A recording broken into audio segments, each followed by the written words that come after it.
You just, yeah. That's okay. Right, go ahead.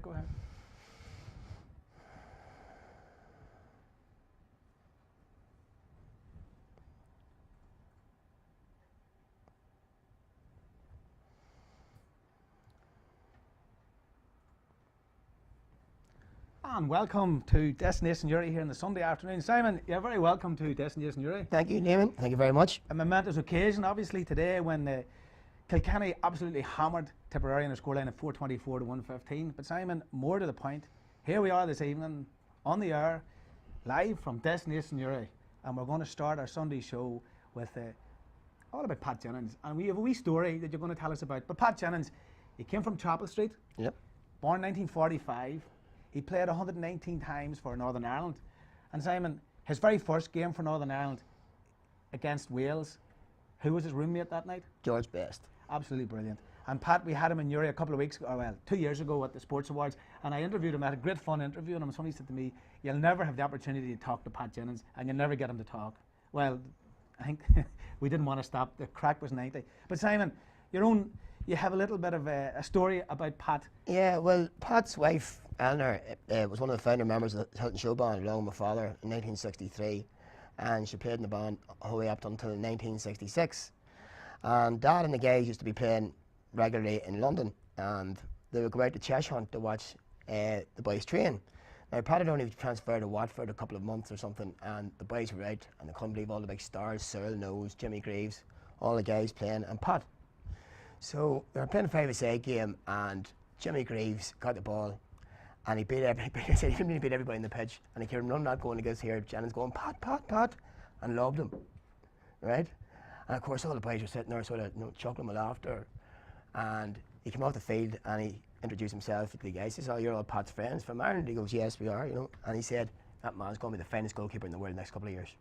You got that right. He got that right. But of course, Pat went on for legendary status. Simon, he finished his career against the mighty Brazil. Yep. And the 1986 World Cup. It was absolutely fantastic. Do you remember the name of the guy who scored the rocket goal against him? No. Josie Moore. Do you remember? Oh, yeah. I was talking to him since then. He said he never even saw it. But he got the high altitude. Not like a rocket. I remember. You just never saw it. But it's brilliant that somebody from Newry, and we think of all the great things that happens around Newry.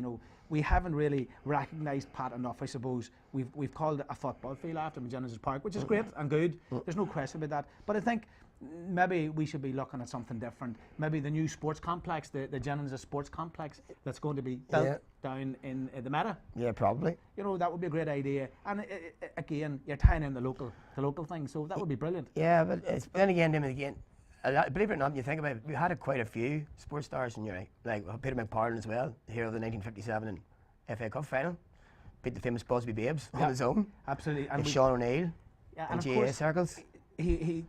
Peter McParlin was brought into the Mayor's Hall of Fame here, the Sports Awards, That's a couple of years ago. Brilliant, a lovely gentleman, and again, held in very high esteem. But back to Pat, Pat Jennings, a very unassuming type of guy. And I think what I remember of him, like, we go back to the great, you remember the cup final, Simon? Yes, 1979. Who scored the winning goal? Alan Sunderland, broke my heart. And you're a Man United fan. Yeah. And of course, I'm really not I suppose I'm not really a Man United fan or a Liverpool fan or anything like that. I like Liverpool, obviously, but going back to that, I remember sitting in a pub in Camlet in Tolls, which we would call the middle bar, the middle house. It's not there anymore.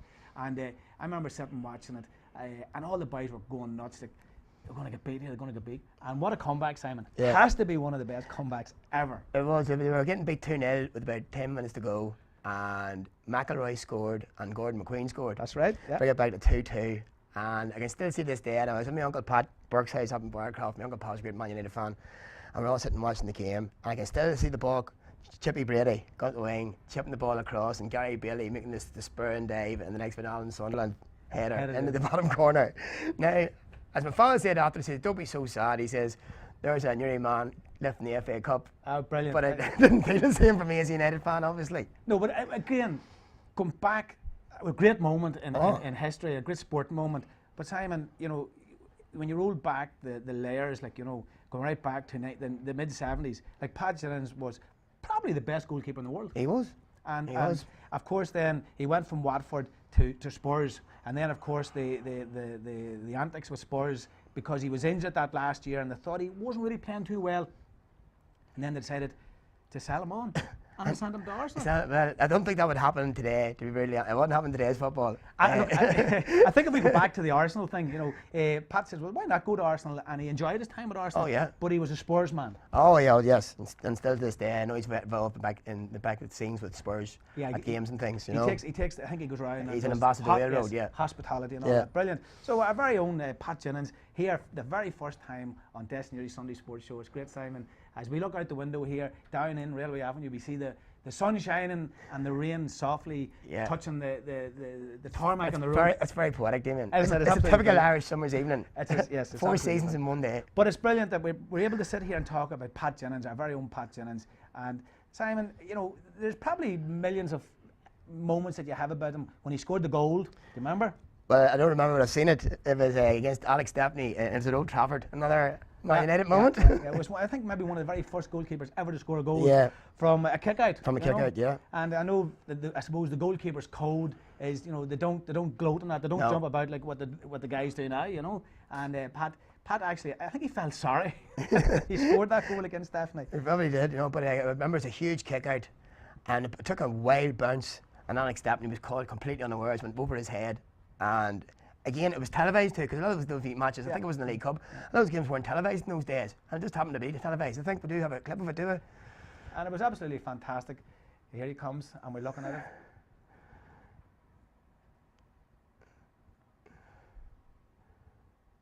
it. That's how simple it is, Simon. A brilliant, absolutely brilliant shot there from Pat Jennings. This young fella coming over from Newry decides, right, I'm going to just, as we would call it, hoof her down the field, and he just whacks it, and the ball just sails down. The bounce, obviously the bounce. Yeah. And then, Simon, if we think back to George Best, and George started his career, and Pat and him started for Northern Ireland together. Do you remember the goal that George Best scored against England? Yes. That was never given? Yep. And again, there was nothing wrong with it. No, you see, and technically speaking, in those days, the ball had left the keeper's grasp. Yeah. Gordon Banks had, as we say, hopped the ball in the air. Yeah, so Best actually had the presence of mind to take the ball off him. I think didn't he head it down or something? And I think he just reflected with his boot away and then put it to the other side of him. Now, to this day, I've seen that goal many times. I can't see anything wrong with it. No. I think it changed. Goalkeepers sort of changed after that happened. It used to be sort of you wouldn't keep, but Best had the presence of mind and think, no, that is not, it's within the rules what I'm going to do. Yeah. But I think that it was the first time it had happened. I think the referee on the day probably said to himself, this is the great English World Cup team, 1960. It was 1967. But remember this, Simon. Yeah. You weren't allowed to do it against England. maybe it wasn't. So it was a great goal by George Best. And but it wasn't counted, unfortunately. No, it wasn't. But we would count it because we thought it was a great goal. But we have to think back that Pat was brilliant and he done really well. I'm going to have another wee shot here of Pat.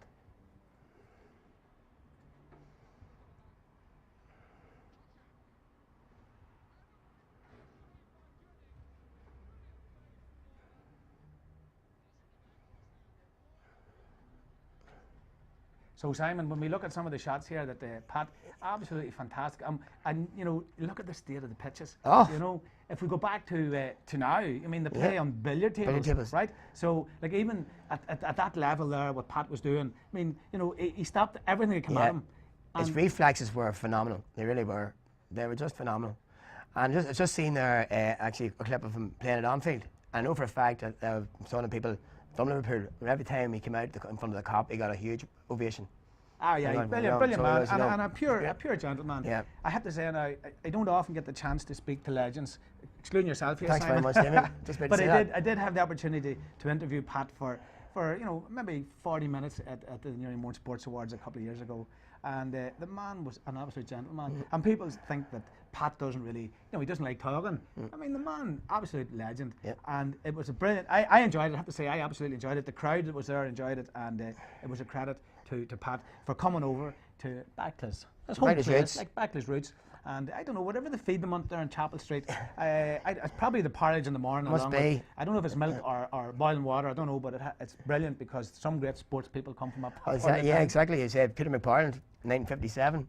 Yeah, great stuff. And of course, as we move on with the Sunday Sports Show, we will be bringing you more local stories. And if people want somebody to be spoken about or talked about or whatever, let us know. Get in touch with Destination Newry here, and we'll tell you. We'll pick it up and we'll follow the story, and we'll put it out here on Destination Newry. And of course, with the help of worldwide group, they can design anything from apps to anything here. Absolutely brilliant. That's why we're here today. We have to say thanks to them. We have to say also thanks to Sean, because he's getting us going here. There's no doubt about it, Simon. But we'll come back. We're talking about soccer. So Pat Jennings, our very own Pat Jennings. We think that maybe we would put it out here now. Let's call the new sports complex the Jennings Sports Complex, because this is where he's from. So you've heard it here first on Destination Newry, Simon. Yeah. Are we agreed on that? Well, I said, start a debate, maybe yes, but maybe we could put a bronze statue, like in Rocky, in Philadelphia, and put up the steps. Yeah, that'd be that. Yeah, why not? Why not? That's a cracking idea. So there's two good ideas coming from Simon and myself here this afternoon. I have to say, brilliant. Absolutely think this is great. And then Simon, just before we continue, I'm just looking down. Cullyhanna is playing Drummatee in the replay of the Armagh Championship match tonight. At half-time, the score is 1-6 to 1-6 each. So if we get anything else than that, we'll let you know. As the score stands at the minute, it's a draw at half-time. But Cullyhanna doing well, because I know McKeever's not playing. Well, McKeever is playing next week. Is he? Yes, he's playing over in New York. Next week, he's playing against Cavan in New York. And there's a big local connection there, because Patrick McCullough from Camla, Carrickcruppen, right, he's playing for Cavan. And there's a young lad, Ryan O'Hare from Ballymartin. Yes. Who's taken New York by storm. I have seen him play at Ballymartin. He is a good player. He scored 2-6 last week, Simon. He had a very, very exciting the minors, but again, unfortunately, as economic times, a lot of kids have emigrated, and he's making a star and known for himself out there. But I have seen young O'Hare player. He is a phenomenal player. Well, he is playing for Cavan now, and he's only a wee small guy, right? Yeah. But he scored 2-6 in his last match, and next Sunday, Cavan play Leitrim, and who plays for Leitrim? Who was brought over? Jamie Clark, Kieran McKeever, and Brenton Donaghy, and they'll be playing each other next week in the championship in New York. And the championship in New York at the minute is phenomenal, because a lot of players have moved over for the summer, and they go on this I suppose the sabbatical, the 60-day rule. So we wish them well. I hope, I have to say, I hope Cavan beat Leitrim next Sunday, because my nephew's playing. All right, well, there you go. So good luck. Vested interest. Oh, yeah, excellent vested interest. Yes. But it's going to be good.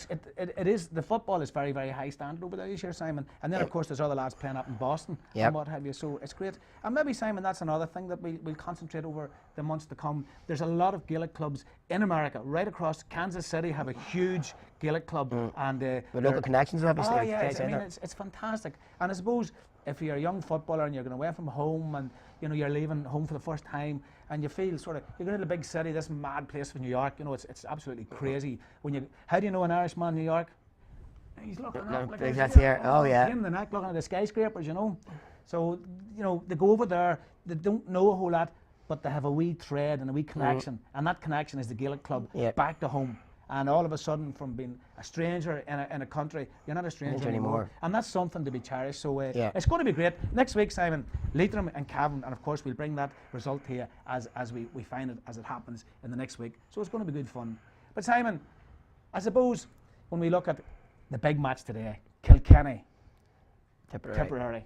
Kilkenny scored 4-24 to 1-15. But at half-time, it was very, very close. It was only 2 points in it. They were level 8 times. They were level 8 times, and Pa Burke was running them up, scored 1-6 in the first half. I think he scored a point in the second half. But because I think what happened was Kilkenny went in, and I can imagine the half-time team talk. They weren't playing well. It was a very hard-hitting game, and Kilkenny just weren't. You can see, you could sense that they weren't sort of hitting the right track.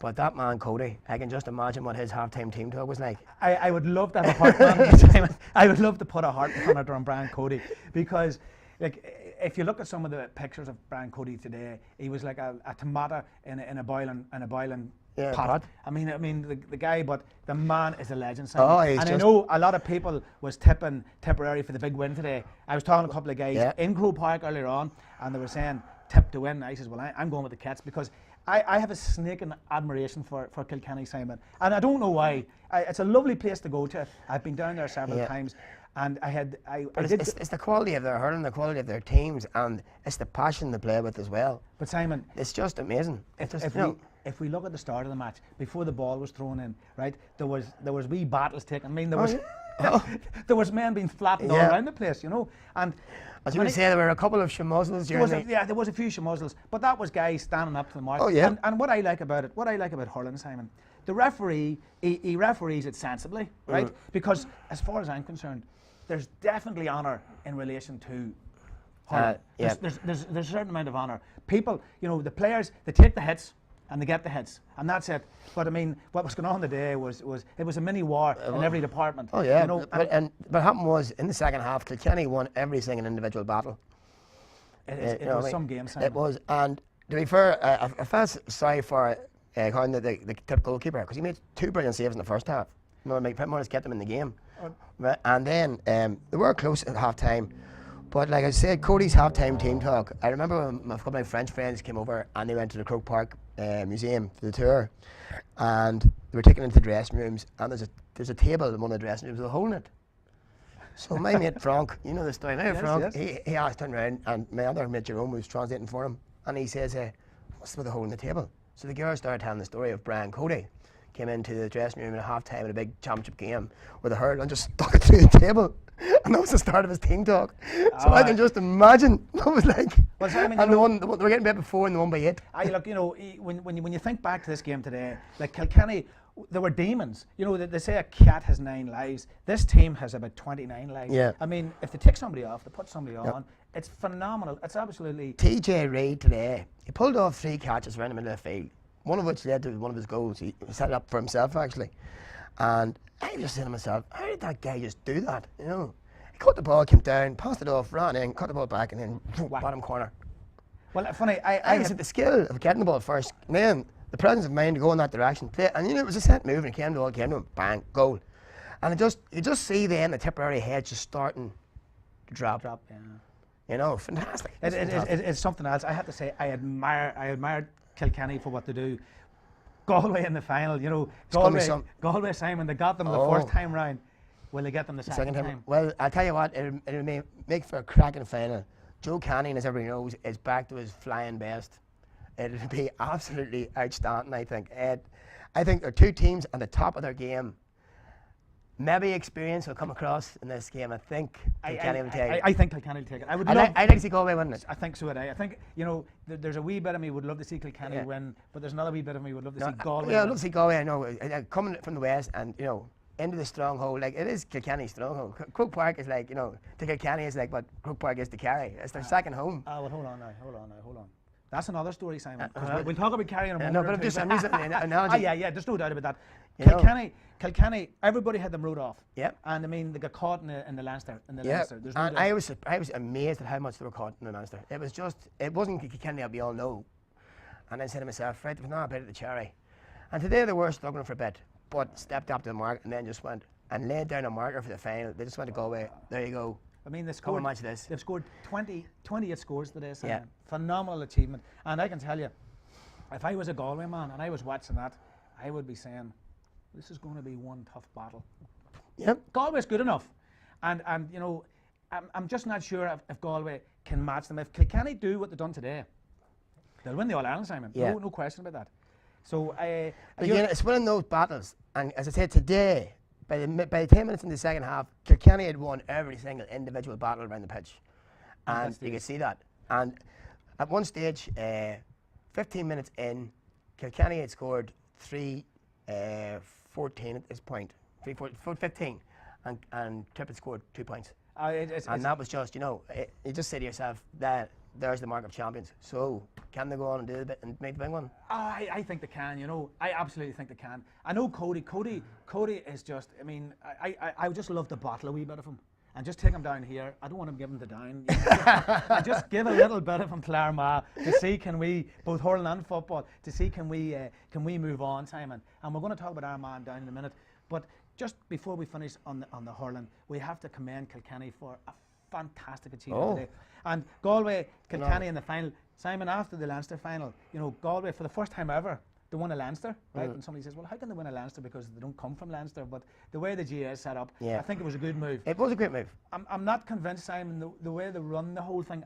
I think they're being disrespectful to hurling counties, because I believe, you know, they have a sort of a top 6 or something like that, and I believe if they want the other teams to come up to the level, and Kilkenny is at a phenomenal level, you know, that if they want the other teams to come up there, they're going to have to rejig the whole competition. Yeah, but the thing is, the other side of the coin is this: Kilkenny obviously placed their importance on their hurling team. Because look at the fortunes of the football team. You're talking about, you know. They haven't got one. Exactly, you know. As I said one time there, I think they said if Kilkenny played, say, for example, Dublin, or, well, I think it's Tyrone, maybe have an aggregate match. The footballers play in the first half and the hurlers play in the second half. You see what the aggregate score would be? That's a good idea. That's a good idea. There's no doubt about that. But, you know, I'm just using Tyrone as an analogy, you know, because obviously Tyrone is football, will be the big sport in the county of Tyrone. But I think in Kilkenny, obviously the football isn't as important as their hurling, but their hurling is a passion, and they just thrive on it. Simon, I had the great privilege a couple of years ago of being down in Kilkenny, and I watched them training, and it was an old wet sort of a night, you know, and a mist coming down and getting dark, and Brian Cody was out in the middle of the field, and he just, the way he stands watching the line, right? So there he goes, stands, gets the whistle, throws a slither and blows the ball, blows the game on. Next thing, when does the whistle blow? At the end of the half. Right? So that the wee talk, and this is 100-mile-an-hour stuff, this is a training match. And again, he blew the whistle 4 times. Absolutely 4 times. There was no fouls blown up, there was nothing. It was hurling at 1,000,000 miles an hour. And there was nobody asked for quarter, there was no quarter given, and everybody got stuck in, because everybody's saying, I want your place. And the other guy saying, you're not getting my place, this is mine. Yeah. And that's how Kilkenny, that's why they're so successful. Yeah. Because when you watch Kilkenny training, or you watch them going out to do the warm-ups, do you know when you see all these footballers, all these cones coming out, 29 million cones, and all these diagonal runs one way or the other, and this, that, and the other thing? I think we've lost the run of ourselves, Simon. It's pure, it's simple, and it's fantastic. And I lift my hat to Kilkenny today, so well done to Kilkenny. And hard luck to Tipperary, because Brendan Cummins, the Tipperary goalkeeper, he's a great friend of this area, Simon. Yeah, and he does the Puck Fada. Yeah, and he won the Puck Fada this year on the top of the Mounds. He made 2 phenomenal saves today. 2 absolutely outstanding saves, you know. And as my friends always say to me, you know, my French friends, how did they see the ball? And I don't know how he got to one of them. The first one, I don't know, came out, come flying off his line and blocked it. And I'm saying to myself, how did you do that? You know. It's fantastic. I left my hat off to the hurlers, and I have to say, Sky Sports was showing one of the games today, and you flicked over to watch it for about 22 seconds, because it was about long enough. Because when you look at, you know, here's footballers getting £100,000 a week, Simon, £100,000 a week, and you flick over, and here's these guys playing for the glory, and playing for the passion. And, you know, it tells me a story, Simon. It tells me that it's not about money. It's about, I think when they introduced, and if you look back through the history of sport, the Olympics was founded for amateurs, right? And when you look back, and we'll talk about the Olympics in a moment or two, some of the stories about professionalism coming into sport, I think professionalism has corrupted sport to a huge level.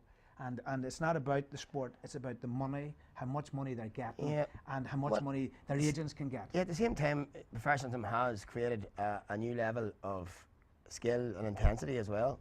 There's no doubt about that. But we're going to talk about that in a minute. We're going to talk about our man down. So we'll have a wee look at our man down in a moment.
And welcome back to our Sunday sports show here on Destination Newry, down here in Newry. Very welcome back here on this, well, it's still sunny out there and it's still raining, so I don't know what the weather's like. And this classic Newry evening in the summer. Yes, absolutely. Yes, it is. There's no doubt about that. Simon, we talked about all sorts of shenanigans earlier on about sports and different things.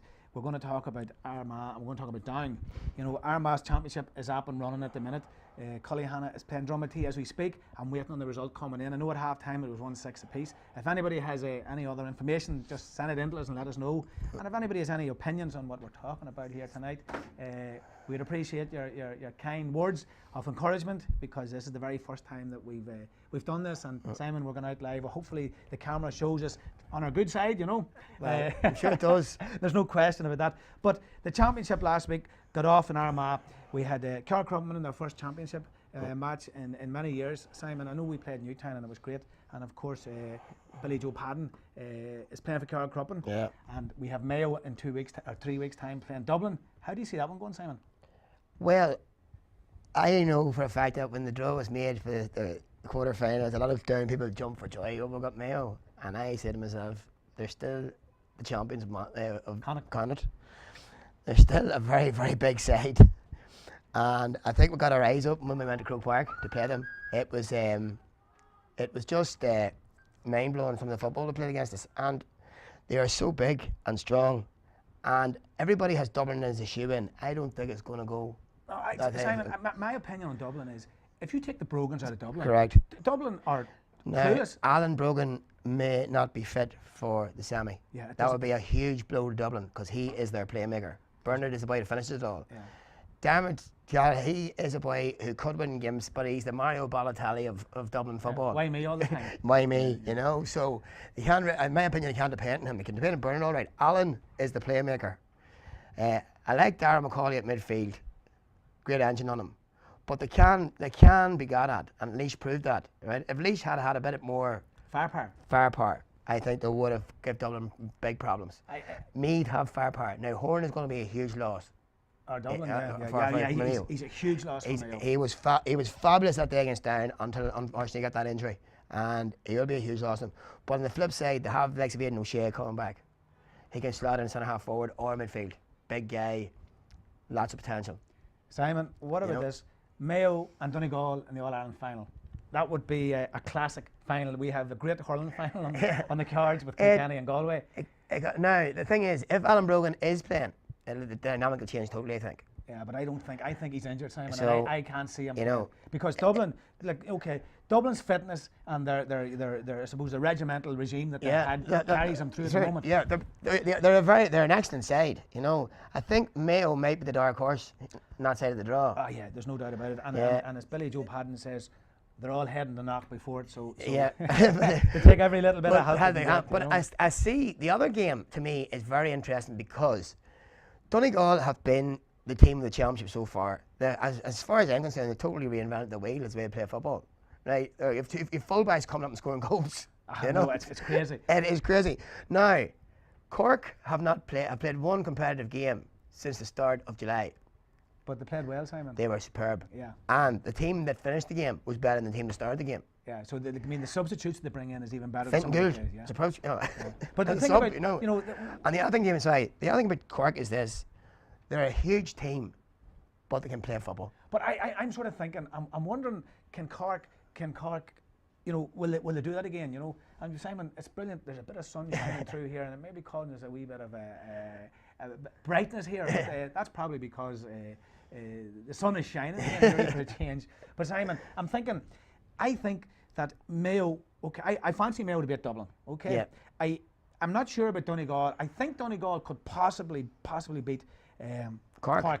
But if Cork produced what they produced in the last game, right, and Donegal produced what they had done, it's going to be a cracking game. Now, I know Kerry nearly caught Donegal, but I think that was because Donegal sort of took the foot of the gas. And I don't think, Simon, I really don't think that was because that Donegal ran out of steam. Because what they done, they come back at Kerry, right? Or Kerry come back at them, and then Donegal upped at a couple of more notches.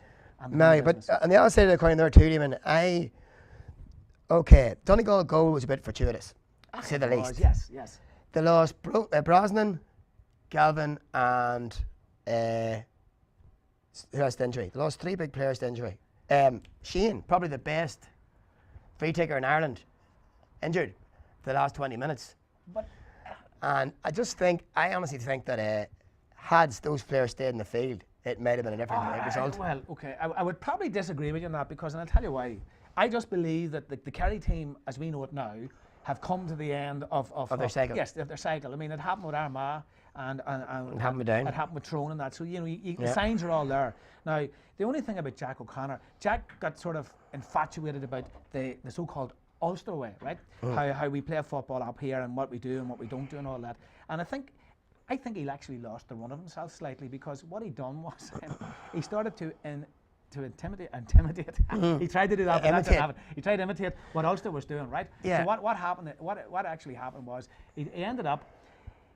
He got caught at his own game. Now I have to say, when I seen the Kerry fans going ballistic when they beat a done Tyrone team, because that Tyrone team had come to the end of its cycle. So when I look at what they had done to the way they celebrated, now they're celebrating beating a team in the qualifiers, Simon. Not a good sign. But anyway, I'm glad. I have to say now, I'm glad Kerry's out because it gives another county a chance. Oh yeah. Now Kerry, they're brilliant and they're great, and we love to see them. We don't like them playing us because sometimes they beat us. Most times they do. Not Down, so I'm. Well, okay, we can't say they didn't beat Armagh because we go back to that great game in 2002, but that's 10 years ago, and I don't want to be going. That's actually nearly 11 years now. I don't want to be rolling back down that line. But I think Pat Spillane, we love him and we hate him in equal doses. You know, because if you want to watch the Sunday game, why do you want to watch the Sunday game? To listen to what Pat Spillane's going to say. So what we're saying to everybody, tune in to Destination Newry here on a Sunday sports show, and we'll give you an opinion. We'll give you the honest opinion here. Poor Pat, we love him and we hate him. But Simon, I have to say, I'm glad Kerry's gone. I'm thinking Dublin's going to go, and it's going to be a Mayo and the Donegal final. That's what I would love. Two new teams, right? Yeah. I don't know if Dublin might the sense of the occasion, the fans might lift Dublin through. But I honestly think that Cork will beat Donegal. Okay, there we go. So I'm going for Donegal, you're going for Cork. I'm going for Cork. Dublin or Mayo? I think Dublin will just do it. Okay, well, but it's not going to be the shoe-in that they think it is. Okay, so I have to say now, I'm going for Mayo and Donegal. I have to wear a heart in my hand here, Simon. That's what I'm saying. So we'll agree to disagree that that's what we're going to do. Right? So we'll remind each other that in a couple of weeks' time. So anyway, I suppose when we talked about all the other problems, Simon, we have to roll back to Ulster. Where's Down going? Well, to be fair, Down, if people go back to 2010, Down have lost something like 9 players. 8 plus 1 if you count Keelan Mooney. Obviously, it wasn't part of 2010, but is now playing the AFL. The likes of Damian Rafferty obviously gone through injury. Martin Clark's gone to Australia. James Colgan has emigrated. Peter Fitzpatrick has emigrated. Keelan Mooney obviously has gone to the AFL. That's just 5, and I think the last count was like 8, maybe 9 players, who were not available to Down this year. And then, of course, we lost Danny, who's a huge player for us, to injury in the quarter-final. And it was just like, if you look at the starting 6 forwards in Croke Park a fortnight ago, 2 of those 6 started in 2010. That was Benny and Mark Poland. Yeah, there's no doubt about it. And that, I think, a country like Down can't afford as big a hole as that in their panel. There's no doubt about it. But likes of Cork maybe could soak that up. Dublin could soak that up. Counties like Down can't. Counties like Armagh can't. If you look at the size of Cork, Cork's about 3 times the size of Armagh and Down. Yeah, exactly. If you drive into Cork City, you have another hour to drive the other end of Cork. Exactly. It would take you an hour could drive you through Armagh and Down. In one go, yeah. So I'm saying like that's a huge blow for Down, a huge blow for James as well and his team. So we got to the quarter-finals, which I think was a great enough achievement. We were happy enough to win a championship game a couple of years ago. Then we got the All-Ireland final. If you go back to the expectations. But if you go back to that All-Ireland final, right now, this is I'm looking at it from an outside point of view. I firmly believe if Down had went to that game against Cork in the All-Ireland final with the conviction that other Down teams went to Croke Park in the 90s and the 60s, right? they would have won that because there was only 1 point. There was only a kick of the ball between the two teams Yeah. and that, you know. And Down, like Down could have won that, Simon. Yeah. No question about it. But unfortunately, subsequently, they've run like through us. Like, they have Oh, learned. yeah, They have no, learned but- big time from that yes, experience, no. Cork. And of course, you have to learn every game. You learn something from each game. And Yes, you do. There's no doubt about You know, that. But it was a kick in the ball, you know, and I think like it was James's first year in charge. We got the All-Ireland final, and I never forget. I remember talking to you. Remember going down the road in the bus, Yeah. and Damian congratulated me on getting the All-Ireland final, which was, I know it was hard for him to do, but he No, did it. no. When he went But you you up. see, Simon, I know the only man you up, but I remember my exact words to you was, "I can't believe we're in the All-Ireland final." Yeah, but you see, another thing people don't realise that, you know, when our man Down are slagging each other Yeah. off, you know, deep down under the skin, Yeah. we do like to see each other win. I because honestly anyway, do. We marry into Down, we Yeah. marry into Armagh, our Yeah. cousins from Down, our Exactly. cousins from Armagh. So like, you know, and I would say to anybody out there, you know, like they may try to be a big, I'm a big man, I don't like Down, I don't like No. Armagh. But deep down, Simon, we like to see them doing well. I totally agree with you, you know, and like as I said, I remember the 10 years ago when you won the All Ireland. I remember sitting watching it, and there's a few people I remember sitting wearing Kerry jerseys, and I'll never forget it. I was sitting in a bar in this town. I was watching the game with a few friends, and this boy came up to me and goes to me, and I was cheering, you know, and I remember when he scored the goal. When she scored the goal, I remember, I just went, yes, go, she can get in there. This boy turned around to me and he goes to me, "You're some Down man." And I said, "Well, what are you wearing a Kerry jersey for then?"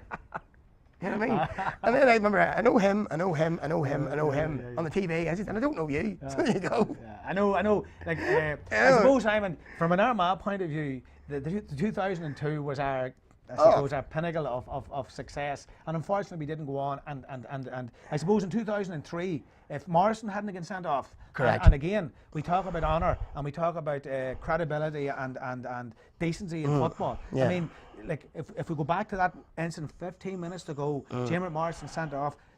Billy Jordan came flying over at Morrison. Morrison put his hands up. The referee straight away sent Morrison off. Yeah. And of course, he was exonerated in the appeal. Yeah. If Morrison had stayed on the pitch, Simon, I think it would have been a different game. Armagh would have won the match. Yeah. But you know, going back to the hurling today, you know, I mean, there was nobody faking injuries there. There was nobody going down hand. Yeah. Because I know when I played football, Simon, like if you went down, it was a sign of weakness. Yeah. Now, I remember playing against a team. I'm not in South Armagh in a match. Now, Yeah. I'm not saying who it was because this is a good story. Yeah.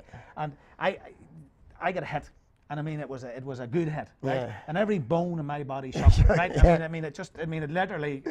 And I just turned around and I says, "Is that your best shot?" And he just looked at me. And see if you had done that there, And he would have been blown over. I would have crumbled. I would have died. But you know, you couldn't go down because it was a sign of weakness. No, that's right. Another thing, if a man got cut and there was blood pouring out of him, that wasn't a sign of weakness, Simon. That was a sign of honour. And if you're marking somebody and there's blood pouring out of him, Kevin Moore. I'm keeping away. This boy's not wise. I'm staying away from him. But you know, the way the game has moved on, all that has been taken away from it. And I mean, I know obviously about blood and all that stuff, but like, you know, when we played football, it didn't matter about the blood on you. You went home, you got raced and you got on. Yeah. I know, Simon, what you're going to say, things have moved on and all that, and medical and all that. Of course, I accept all that. But the underlying fact is that in them days, it was a sign of honour, and that's what it was. And the modern footballer, to a certain degree now, not every one of them, but some of them, and some of the coaches have taken it to a different level. Yeah. And I believe, Simon, that the honesty has been taken out of it, particularly when you watch the hurling today. And you watch a football match. But right? I'll give you an example. I was sitting watching the gold games they have on TG4, and it was 1980 Roscommon against Kerry. I've another wee story for that one, Right. Simon. Now, I was watching that game. The final score was 1-9 to 1-6 to Kerry. And I'm telling you now, I think most modern day minor teams would beat those two teams put together. Yeah, and of The course, standard of football was shocking. yes, okay, and I It was suppose shocking. And, you know, I know there's a lot of people criticising today's game. They think it's more like European handball. But the level of skill and fitness and intensity in a modern game of Gaelic football compared to that game is just chalk and cheese. Now, I even talk about, we waxed like about 91, 94. We're brilliant teams. But I'm telling you now, okay, if 91 and 94's teams, down teams, were subjected to today's training methods and things, I think they would still win their All-Irelands because they had brilliant footballers like Greg Brennan, probably the best centre-half forward I've ever seen. You know, But I was watching that game, and like they told me legends, Spillane was playing, Jack Shea was playing, John Egan was playing, the great, what do you call him, Miscommon, centre-half forward. But hold on. Early. Yes, but who wasn't playing that day, Simon? And Kerry was there for the taking. The bomber was injured. Bomber, that's right. He had the appendix out and he couldn't play. And I think if Roscommon had have went and decided to play football, right, rather than go in for the heavy hits, they probably could have won that. But I remember that. I remember that one. Yeah, it was just. I'm just watching the game, and I'm just sitting there watching the game and saying to myself, if these two teams were playing today, right, that game would have nowhere near the same shape it is there. Yeah. And the two of them are put together. They wouldn't beat a team in the present fourth division in Gaelic football. Yeah, there's no doubt about that. And of course, Simon, when we talked about that, we have to talk about Armagh now because Armagh's got a new management in place, right? Yes. And Paul Grimley's in, and he was elected unanimously, right? 3 years ago, everybody was looking for Paul Grimley. Paddy came in, done his best, and now Paul Grimley's in there. So, how do you see Paul Grimley moving on with Armagh? It'll be interesting because, just to draw an analogy, I remember I was watching the game yesterday between Liverpool and West Brom, and that doesn't get Liverpool fans. Steve Clark. Yes. Second in command. Liverpool takes over a new team, beats 3-0. Now Paul Grimley has come in. He was the second man, in the good 2002 team. He was second in command along with Kieran Down and Kildare. He was second in command with Monaghan, with Banty. Yeah. He was second in command back with Armagh, and now he's taking the hot seat. Can he make that transition to being the top man? Well, all the Armagh people. Well, we're hoping that he can do. Yeah. He's got a new training coach in, and McCullough, and hopefully that he'll do well there. But I think now when we look at the championship, the Armagh Championship's up and running, and we're trying to get the result in from the Cullyhanna Drummatee match. So if anybody has that result, if you can get it into us, we would love to be able to fire that out because at half-time was a draw. But Simon, I know Paul Grimley and his team, they've been round looking at the championship matches, and of course the championship last week, when we see how it went last week, and we had a young rising star from Carrickcrubbin. Yeah, I know. His mother's from Burn, isn't she? That's right, yeah. His mother's a down woman. There's no question about that. That's all right then. As long as he got that in. No doubt about that. He scored 3-1 in the senior debut. Yeah. It's great to see young footballers standing up and coming in. And some people well, say now is a chance, for some of the young players in Armagh to, the new manager in, to put their impression. Yeah, I think, Simon, this is how I look at it. I think Armagh should build now for the next, build a young team for the next 2 or 3 years, right? And get them ready for the march on the All Ireland series, because if you go back to the 2002 team, it took them 3 or 4 years. Exactly. Yeah. And I mean, if that team was about now, they would probably win everything that's surely. At them. So it's a building process, and we wish. Same. Funny, I was reading an article today talking about young people. Kerry haven't won very much underage level. No, yes, they produce top-notch footballers. Now Cork have produced at underage level, and are now reaping the benefits. Now there's two sides to every coin. Now, I think, for example, as far as Armagh is concerned, I think the backbone of a good team is there. But the thing is, can they go on to the next level? And the other side is this. The unfortunate thing is the current economic climate. Well, a lot of our young players are coming out of university, playing Sigerson football, coming out, no jobs. What's going to happen? They're going to end up playing in the American Championship or in the Australian Championship or the European Championship. And I suppose you can't blame them, No, you can't, But hopefully, Simon, that the good young footballers from Armagh and down stay to give us to give us a good old, Cullyhanna 2-10, Drummatee 1-9. We think that might be a final result. So Cullyhanna, that's a huge result, Simon. Without Kieran McKeever. Yeah, absolutely brilliant. So well done to Cullyhanna. So if anybody else we would like to get us in touch with us, fire us in your results or fire us in any information, we'll fire it out here on the Sunday Sports Show here in Destination Newry. Of course, this game's brought to you in association with Design Works Ireland. And if you want anything designed, Simon, you would know all about this because you're an IT man, apps and everything. The folks down here, Design Works can. Design Works Ireland can do it. No question about it. So well done to Cullyhanna. Without Kieran McKeever, that's a huge result, Simon. Drummatee, Drummatee are a big proud club, and I probably think they were getting that game as favourites. I would say you're probably right. Anyway. And that would been I know, as you know, a lot of people from Drummatee, and they'll not be happy with that. Well, anyway, so Drummatee are out of the Armagh Championship by the looks of things, and Cullyhanna have marched on. And we're just getting another little. I'm looking at these wee iPhones here. Have to say hello to Shauna. She's enjoying the crack here. Cullyhanna 2-11 final score. Drummatee 1-10. Simon. big score, that's I can tell you. And Cullyhanna started the game with a goal in 30 seconds, so that's a huge result. Now, the semi-quarterfinals of the Armagh Championships on the first, second and third. Carcruppen play Sarsfield on the 3rd of September. Yeah. In Armagh at probably 7 o'clock or 7:30. So, and the other games are on the Friday, Saturday, and the Sunday. So, Simon, that's going to be now. Cullyhanna play Cullaville.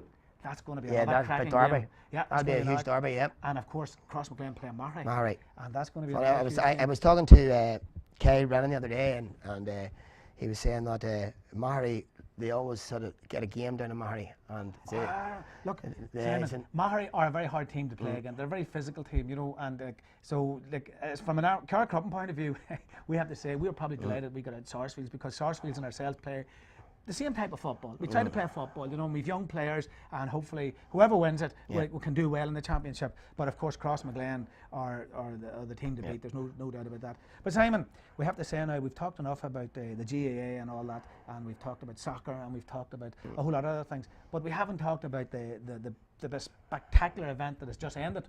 And you know, I suppose from a sporting point of view, the Olympics in London this year was absolutely fantastic. It was just, I know that the aim of the games were to inspire a new generation, and I think it has. Okay, now this is the yardstick that's been given out to the governments, both in Ireland and England and what have you, that the money that has been spent has to now bear fruit. Take for example, in the East End of London, where they built the new stadium, Stratford, yeah. right? The whole infrastructure. Yes, what they've got to do now is they've got to allow the local people of that area to facilitate all the facilities. All the sports clubs, right? Yeah, let them use them and not be charging them mad fees to do this. Get the kids in there, get them off the streets. Look at the boxers now, and we have to say, I suppose, Simon, from my own point of view, I enjoyed the opening of the Olympics. I enjoyed the Olympics, and I probably enjoyed the closing stages. Yeah. The only thing was, I'm not convinced everybody was singing, right? And I'm also disappointed that status quo. Well, that's your good. I'm disappointed that I was happy on the Spice Girls, right? So there you go. Yeah, the Spice Girls. Now that brings back that's a wonderful stand on top of a black taxi, you know. But I think, Simon, what would be your moment of the Olympics? Well, obviously, Katie Taylor. Katie Taylor was fantastic. The other great moments, the two guys in the row. Young Campbell, his interview was probably the most emotional thing. The guy was flat out. Flat to the board. And the emotion coming through. And I was saying to myself, first of all, the first thing I said, get the mic from that lad's face. Please don't put him through this, you know. I agree with you. Because and he was just, it was just incredible. And you know, and the agony and the ecstasy in one moment. It was fabulous. I was saying to myself, that lad, I really could not fathom how he was able to even talk. Yeah, but what I enjoyed about that, Simon, was that he absolutely emptied the tank. He gave everything that he had. He had nothing more. Yeah. He gave it everything, and it got him across the line. Yeah. And I know he said he probably disappointed that he didn't get a silver or gold, but the fact that he got a medal, and to me, it doesn't really matter to me if it's a gold or silver or whatever. If it's an Olympic medal, right? Yeah. And that came down to, and I suppose we all think 1/12 of a second. Al Pacino's inches. Yeah, that's exactly. I suppose in rowing terms, that was like millimeters. Yeah. Right. So like the lads from Coleraine, and I know there's this debate, this floating about this part of the world here at the minute. You know, who was supporting Team GB, who was supporting Team Ireland. I have to say, my heart and soul was with the lads who was rowing. And anybody from Northern Ireland. Correct.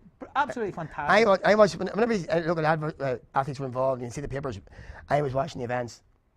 So it was. You know, it was fabulous. And actually, I loved the rowing anyway. I thought rowing, to me, the rowing and the boxing.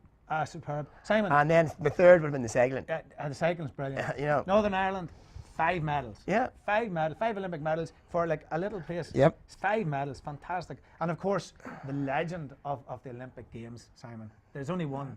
You know, he's like a bolt of lightning. Oh. You know, Usain Bolt. You know, if you can see this. He was on TV last night, and the man is just fantastic. You know. So, what do you think? His mum and dad said, the 100 metres, 200 metres. Mo Farah in the 10th, as you know, I would have run myself. Mo Farah in the 5,000, 10,000. The man is just a legend. Superb. You know, of course, Usain Bolt, Johan Blake, he is going to be Well, Yeah. Simon, He is gonna a wee be- story here. I was talking to Shane Garvey. Shane works over in Kingston. Yeah. And I fired a wee message over to him. I said, Shane, what's going on here? How did Blake beat Bolt in the Jamaican finals?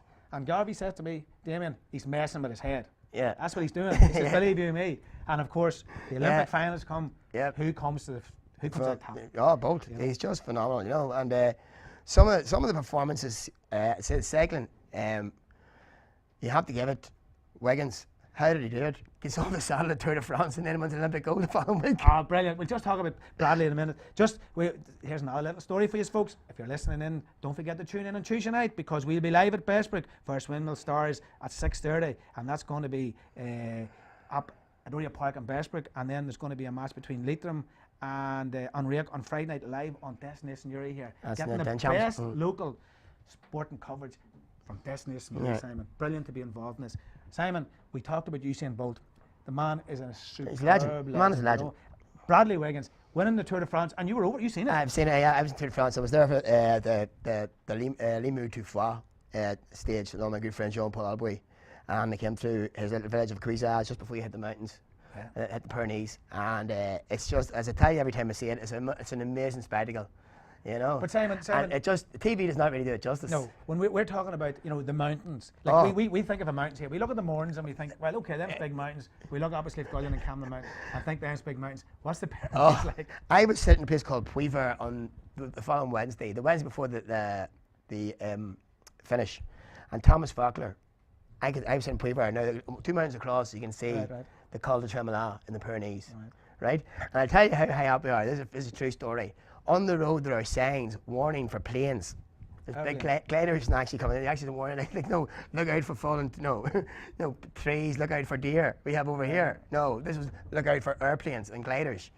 So, I can just imagine, Simon. I can imagine an airplane. Right? So I'm looking up this mountain, and we're sitting in a cafe having lunch, and it's air conditioned, and it's 37 degrees where we are. And it's now 34 degrees. It's 34 degrees up this mountain, and this guy's going over it now. And you're talking about a mountain maybe 3 times the size of Sleeve 5, 4 times the size of Sleeve 5. But Simon, the steepness, how steep? I mean, it's just like that. And these guys are going flat out on it. Yeah, and the average over that stage, the average speed was 37 kilometres an hour. That's unbelievable. We take our hat off to Bradley because Bradley Wiggins is a fantastic athlete. There's no doubt about it. Colleville could cause an upset against St. Pat's. Simon, just got that in the comment box, yeah.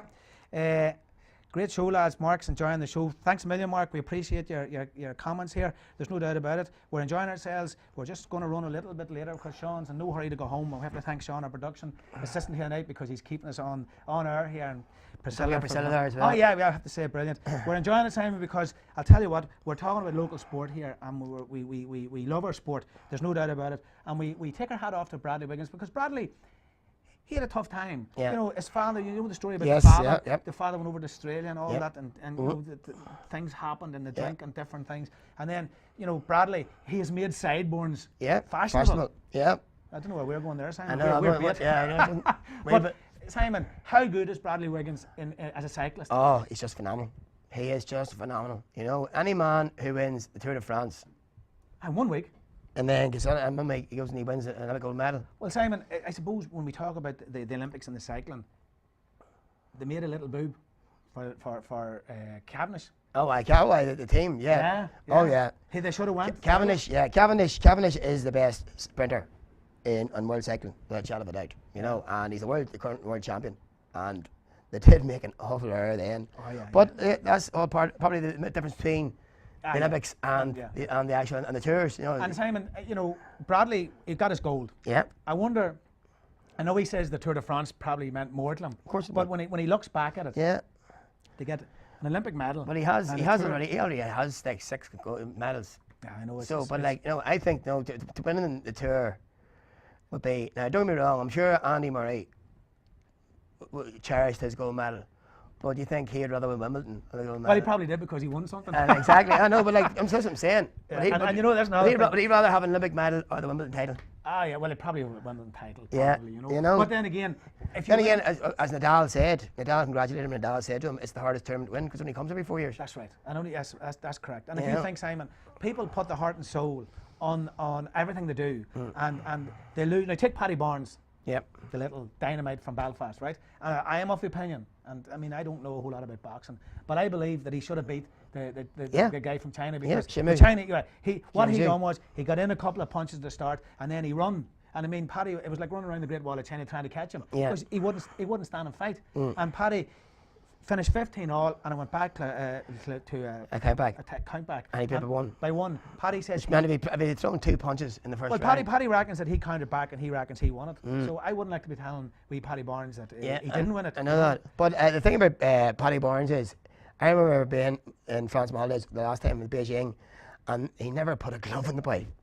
Well, he made up for it this time. He made up for it this time. Back in Beijing, the Chinese guy won 15-0. 15-0. I don't think so. Right? Okay. But like, even Paddy Barnes tell you himself, he didn't think he laid a glove on him. Right? But this time.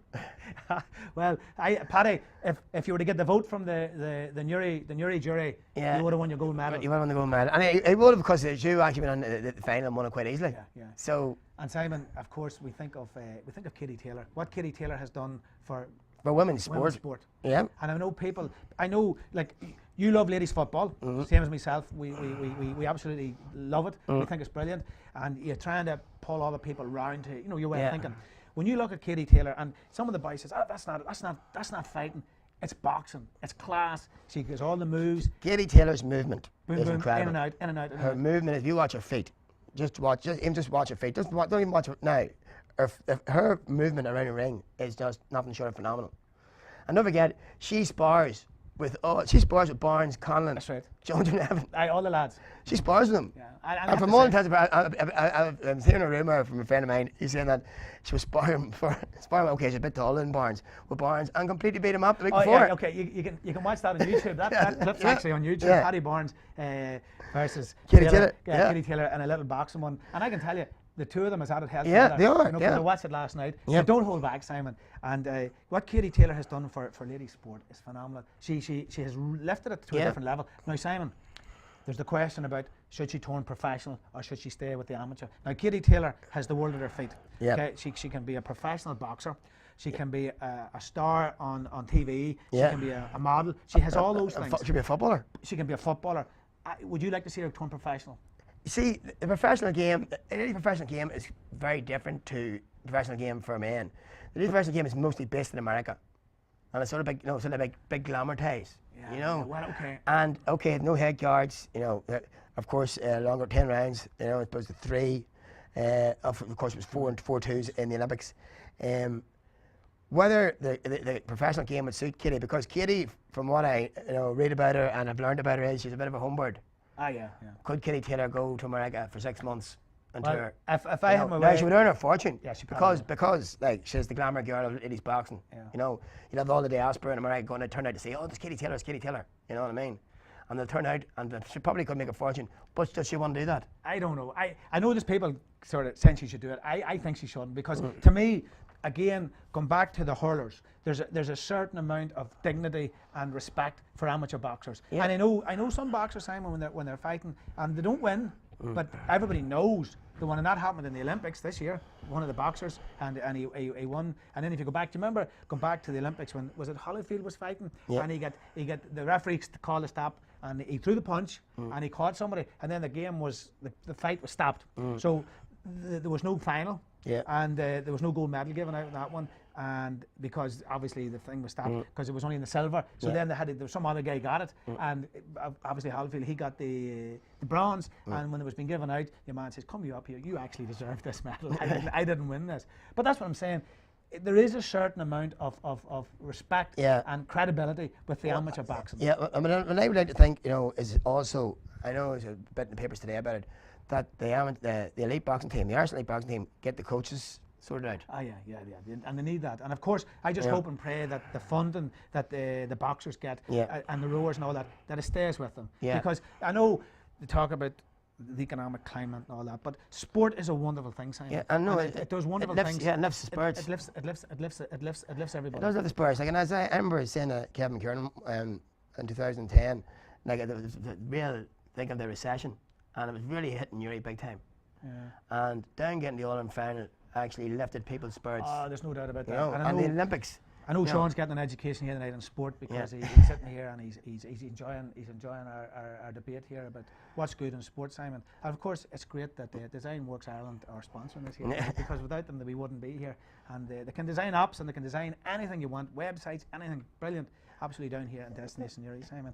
I could talk all night, Simon. I'm sure you could. But before we finish, we're going to look at, say, an Ulster 15 for the championship, Simon. Right. And we look at, I suppose, when we look at the Irish News and we see all the panellists in the Irish News giving all their analogies of who should play who. Here, we see that Brenton Crossan this week, he had a problem with his full back and his full forward. So what did he do? He probably kept you happy and me happy because he threw a down man in at full back and an Armagh man in at full forward. He put Dan Gordon in at full back and Jamie Clark in at full forward. The thing, Now, Dan, see, the thing is, Dan technically only played one game in the Ulster Championship. That was the final. Well, Jamie effectively played one game in the Ulster Championship as well. So I don't know. If I was probably picking a team, I would probably have Dan in a full back. Now, Clark, I probably could put Clark in a corner forward. Yeah, but Lavery was another super. Well, Conor Lavery had a brilliant start to the championship, an absolutely phenomenal start to the championship. In the first 2 games for Down, he was Down's outstanding player. There's no doubt about You it. know. But Simon, when I look at it, what we're going to do for the next time we're on here, we're going to pick our Ulster 15, right? You're going to pick your Ulster 15 and I'm going to pick mine, and then we're going to look and see what the Irish News guys come up with, because I believe, Simon, that we can come up with a better 15 than what the Irish News guys come up with. But I'll tell you what, I have to agree now, just looking down here to tell folks, I do have to agree with the 2 fullbacks, because the 2 fullbacks to me have been the 2 stars of the Ulster Championship. Oh yeah, the Donegal have been superb, you know. But Simon, McGrath and McGlynn have been the 2 stars of the Ulster Championship, in my opinion. And the young man from Donegal that has 2 medals, and he's only 19. Yep. Unbelievable. So McBurney. Yeah, absolutely fantastic. McBurney. You know? And you know this thing about young lads, they're too young. I always reckon, Simon, if you're good enough. Yeah, you're good enough. You're old enough. Well, Simon, you know, like, look at that young man, Ryan Giggs. What age is he now? Ryan Giggs must be 39, 40. Yeah. You know, and he's still. He was playing when he was 16. You know. Simon, the Premiership got off to a sort of a shock this weekend with some goals being scored and Liverpool getting hammered. But people slagging off Brendan Rodgers. I reckon that in the next 2 or 3 matches, Rodgers will have Liverpool where he wants them. He will have them playing the football that he wants them to play, and Liverpool will be a team to be reckoned with. I'm not sure. They've got a big game next Sunday to get back at. Man City at home. I think they will.